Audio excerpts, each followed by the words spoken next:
2019 to current Dodge Ram, Bighorn, Rebel, Laramie Longhorn, and Limited. Doesn't matter if it's a gas or diesel, 3,500 down to 1,500. If you need to remove your speedometer, I'm going to show you how to do that. First things first, you got to remove this plastic trim that surrounds the entire speedometer. You do that with a basic plastic pry bar.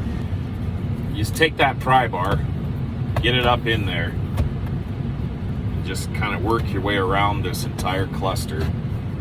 It's just plastic tabs that hold it in. There you go. And to give you a little room when you remove the speedometer, just pop that side out.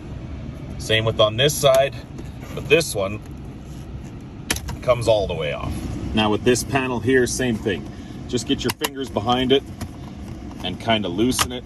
There, pull it out just like that. It's just so you can access screws behind here. This panel here, just grab it, comes right off. That gives you access to the 2 screws on this side.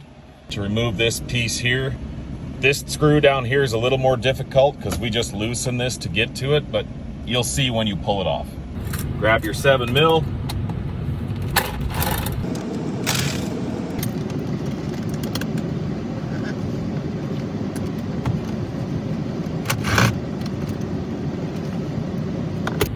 Now you can grab this panel, just pull it away, pull your bottom panel off here, just gives you easier access.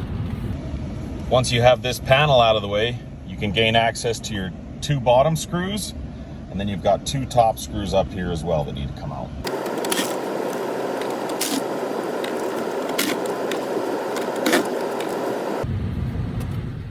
Now you're ready to pull this out.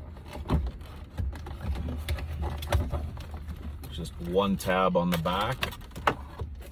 There you go.